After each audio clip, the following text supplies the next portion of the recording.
Hello Year 9 and welcome to today's lesson. Before we start a brief knowledge retrieval task, I want you to think about demographics and psychographics. There are two different ways that we can use to divide up audiences. I want you to see if you can remember how much you can remember about each of these. So give me examples of demographic segmentation. Give me examples of psychographic segmentation. What sort of things are we considering when we consider demographics? For example, one example of demographics is age. Can you think of three others? When we talk about psychographics, we're thinking about what? For example, we are thinking about a desire for comfort. What other demographic, psychographic elements can you remember? 3 minutes to jot your ideas down and then move on to the next slide. So demographic segmentation, well, you can see demographic segmentation is objective data. So you might have written down things like age, race, gender identity, income, location, etc. You might have considered that demographics is used as a marketing tool to define the best ways of reaching consumers, understanding their responses to media products. You might have mentioned that demographics allows the media industries to work out the size of potential audiences. And you might have mentioned that demographics can be somewhat generalized in that the data is never really very specific. Psychographics, you might have mentioned that this is subjective data. For example, lifestyle and how you feel about your lifestyle, things that you do, activities, personality traits, your interests, your behavior, your opinions, things that are not objective, things that are subjective, the things you like, the things you value, your ideologies, the way you behave. Psychographics is based on your wants, your needs, your desires. And this allows the fine tuning of products based upon the psychology of the target audience. And the graphic there is very good at demonstrating the difference between demographics and psychographics. So make sure you are clear. Demographics is quantifiable information we can measure. Psychographics is qualitative information that is based on people's inner selves. Today we are focusing on a range of marketing techniques, and we're thinking about how audiences are reached by the media industries. That's the focus of today's lessons. Today's lesson is about marketing. The first thing we need to think about is how we find out information about audiences, and we do that by doing research. And there are several different kinds of research: quantitative research, qualitative research, primary research, and secondary research. And you need to know what all of these mean. So make sure that you write these down in your own words. So quantitative research is demographic data. It's the objective data that we can observe and we can find out. So we can measure it. We can find that information by simply checking the audience figures or the census. Qualitative research is subjective data, and that is psychographics. That's a bit harder to get. We're asking people to give us their inner thoughts, their inner feelings. It's a lot harder to acquire that data. You've got to do more detailed surveys. Primary research you will probably have heard of before. It links to history as much as anything else. Primary research is collecting new data that hasn't been gathered before. So primary research is where you go out doing a survey, doing a questionnaire, interviewing, doing focus groups, and you are generating either quantitative research or qualitative research. Secondary research is where you analyze someone else's data. So someone else has gathered the data and you use that data to find answers. So what sometimes happens is that organizations gather data for media organizations For example, an organization called Barb finds the television figures for audiences, how many people have watched particular programs, and the BBC might use that data to analyze whether or not they're going to recommission a program or not, depending upon how many people have watched it. Please make sure you've written down these different kinds of research in your book and then move on.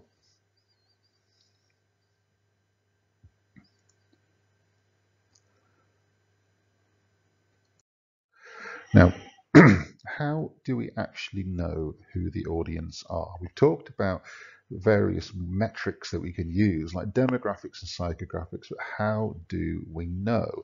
Well, basically, there are companies that exist to do this, whose sole purpose is to find out audience numbers, and these include Barb, and they are the Broadcasters Audience Research Board, RAJAR, the Radio Joint Audience Research, PAMCO, which is the Audience Measurement for Publishers organization, the ABC. Now, there are several media organizations called ABC. The Audit Bureau of Circulation are the company who find figures for newspaper and magazine sales, and Nielsen. And Nielsen are an American company, and they do the same thing as Barb. They find out television data. Now, if we were in the lesson, what I'd be asking you to do is use the internet to find out what these organizations do. But it was quite hard to do that in the lesson where we did it, and I needed to be there to do it. So I'm just going to tell you, just please make sure that you've written this down in your books. So Barb is the Broadcasters Audience Research Board, and they do TV. What they do is they do surveys. They use a poll organisation called Ipsos Mori to interview 1,000 households every week. They also have electronic boxes in 5,300 homes, and what they are representative of a range of household types, demographics, TV platforms, and geography. So basically, when you're looking at television viewing figures, when it says that 8 million people watched a program, that is actually extrapolated from the 5,300 people on the Barb panel. So Barb, they are the Broadcasters Audience Research Board. They find the audience numbers for TV. RAJAR is the Radio Joint Audience Research, and they find the figures for radio. They're called the RAJARs, and that is the radio audience figures. What they do is they survey people, they get them to keep diaries, and they use a sample of people. I don't know how many people are in the sample, but it's meant to be representative of the views of the nation. RAJAR, therefore, they are the audience figures for radio. PAMCO is the audience measurement for publishers, and they find what are called readership figures. And readership figures is an estimate of how many readers a publication has. And that basically means that for any given newspaper or magazine, there are likely to be more than one reader per copy. So what PAMCO do is they try and estimate how many people have read a newspaper, which might be 2 or 3 people per newspaper. And that's different from the circulation count, which is what the ABC measure, the Audit Bureau of Circulation. They find the demographic data. They work out exactly how many copies are being sold. So for a newspaper or magazine, you'll get the ABC, which is the number of copies they've sold, but also the circulation, which is what PAMCO provide, which is the more subjective data. Nielsen, as I mentioned, they're an American organization. They do the same thing as Barb in America, but they have set-top boxes that are connected to televisions to measure the data. So you need to know who these organizations are and what they do. So Barb, B-A-R-B, is television, RAJAR is radio, PAMCO is circulation for magazines and newspapers, ABC is readership, no, PAMCO is readership, ABC is circulation, and Nielsen is American TV. Make sure you've got that data written down and then move on. A key term that you need to know is situated culture. So please write that down. Situated culture. And situated culture basically means things which affect consumption and interpretation of media texts and your worldview. And that basically means that every one of us has a slightly different perception of the media because every one of us has a different experience. Every one of us consumes media in a slightly different way because we use different devices, we do it in different places, we have different routines, we all have a different combination of media products that we like. So no one person has exactly the same experience of the media. So situated means positioned, basically, literally how you consume the media. Culture here means the experiences that we have. So all the things which influence your ability to actually interpret media products. And every single one of you will have a different experience. None of you will have even if you were brought up in the same household and consumed exactly the same media, you would still have slightly different experiences. And the things that can affect our media consumption are our daily lives. For example, under normal circumstances, you spend at least 5 hours a day in school, which basically means that for those 5 hours a day, there are media products that you can't consume, that you can't experience. We also all have routines. It might be that you go to clubs. It might be you do sports. It might be that you have particular online commitments that you do, and that affects the media that you consume. It might be to do with your relationships and your friends, that you watch the same things as your friends do. You might watch things that you wouldn't choose to watch, or you wouldn't necessarily watch because they've been recommended to you by friends. And it might be there are certain things you experience because you are with your friends. It might be to do with your upbringing. It might be to do with what your parents watched. I mean, Doctor Who is an example for me because I used to watch Doctor Who because my parents put it on, and that gave me a great affection for and an encyclopedic knowledge of Doctor Who. It might be to do with our ideologies. There are certain things that we might choose to watch because of what we believe, and it might influence, for example, the newspapers we believe. I tend to read The Guardian as opposed to the Mail or the Express because the Guardian fits my worldview more than those other papers. In the same way, when I'm consuming television news, I'll go to the BBC rather than ITV or Sky, because even though ITV and Sky are meant to be as objective as the BBC, I tend to find that I prefer the BBC's approach. I think it's a bit more professional, a bit more slick. There's also access, how easy it is. If you don't have access to a certain TV channel or a certain um, gaming platform, for example, we don't get Sky Atlantic through our package.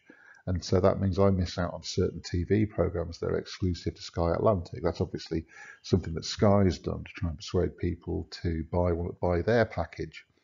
Similarly, if you own an Xbox, there are certain games you can't play because they're exclusive to PlayStation. And conversely, there are certain games that are exclusive to Xbox. And these are techniques that are designed to try and persuade you to buy those particular platforms. If you can't or won't, then you don't have access to those experiences, and that affects your situated culture. And our personal contexts, where we fit in historically, socially, culturally, and politically, the economic situation we're in that affects the media we can consume, whether or not media products are available in our area, whether or not there are political factors. I mean, if you live in China, for example, then the politics of China prevent you from accessing certain media and affect the media in the West now because so much money is coming from China that Western media products have to be very careful about how they represent China. Otherwise, the Chinese government will not allow that product to be shown. Obviously, although we would not regard ourselves as being in a historical context, we clearly are, because The history is moving on, and our media experience, when you reach my age, you realize that a lot of the media you've experienced is effectively a historical product.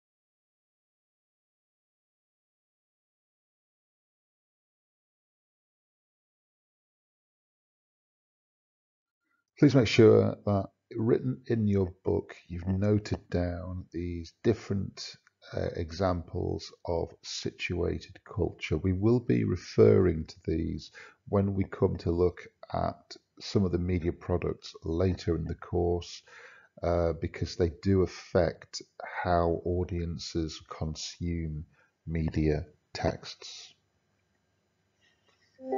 We're now going to move on to marketing, and there are two terms that you need to know. One is guerrilla marketing, and the other is viral marketing. So you need to know what these two terms mean. They are different ways of reaching the audience. Guerrilla marketing basically means promoting a product in an unconventional, usually quite a low budget way.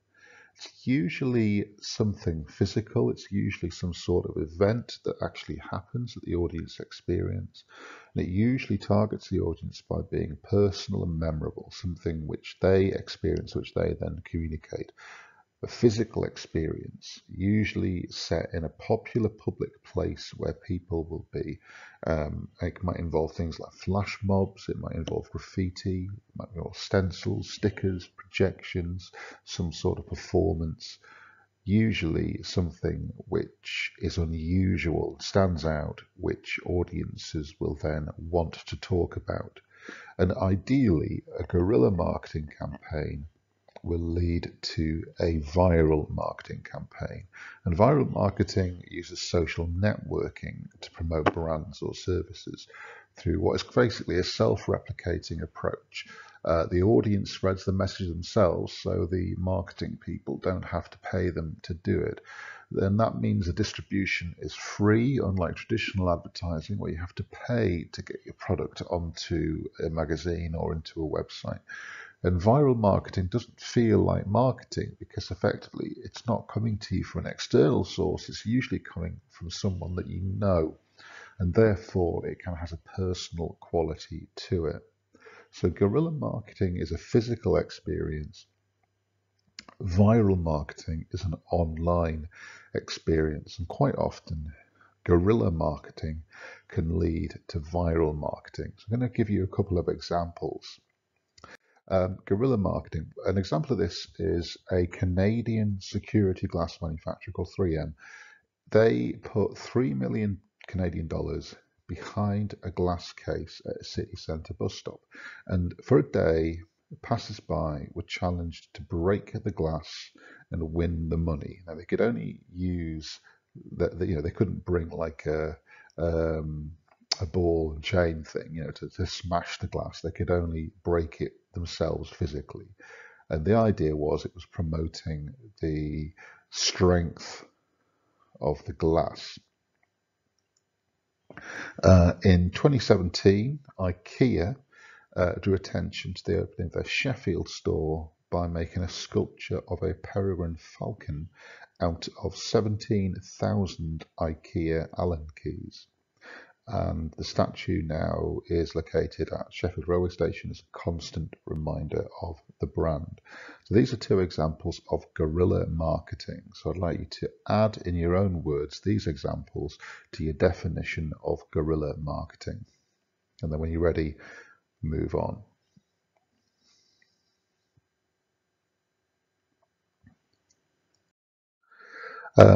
Daniel Blake, which is one of the films that we're going to be studying, they did a guerrilla marketing campaign.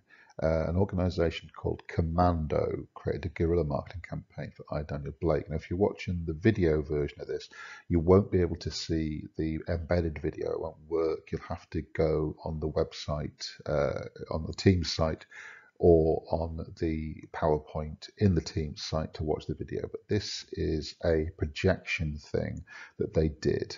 And they said, we brought the streets across the UK to a standstill. And they projected onto a wall.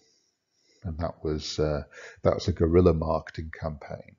So you can use that as an example of a guerrilla marketing campaign.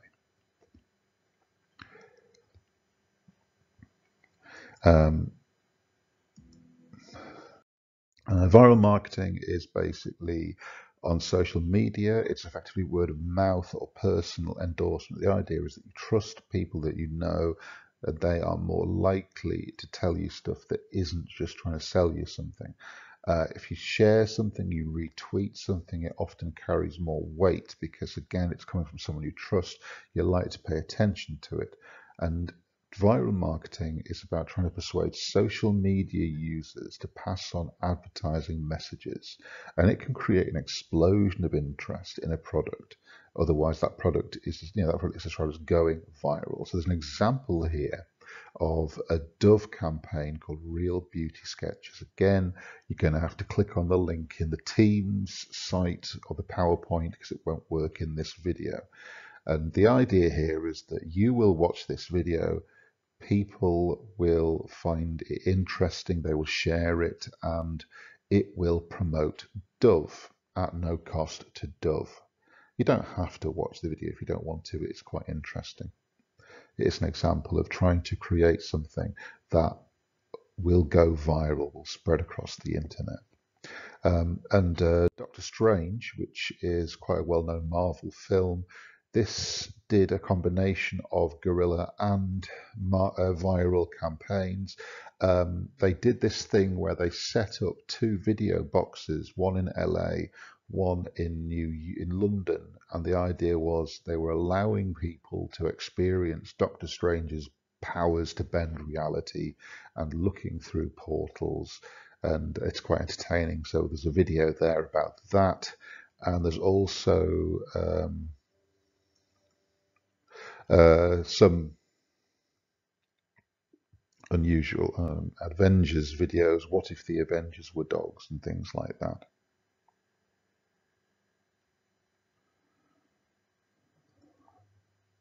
To finish off today, what I'd like you to do is, assuming you've got access to the internet, if you don't, you won't be able to do this, but then if you haven't got access to the internet, you won't be able to watch this anyway. I'd like to find examples of a guerrilla marketing campaign, not one that I've told you, so not the IKEA one, not the 3M one, not the Doctor Strange one, and an example of a viral marketing campaign. And I'd like you to note down what was being promoted, what they did, and how successful the campaign was. And that should take you about 10-15 minutes altogether. So when you are finished, can you please make sure you photographed your work? Can you please upload your work? Do make sure it's attached. Please click the turn in button. Then you're done, and that is it.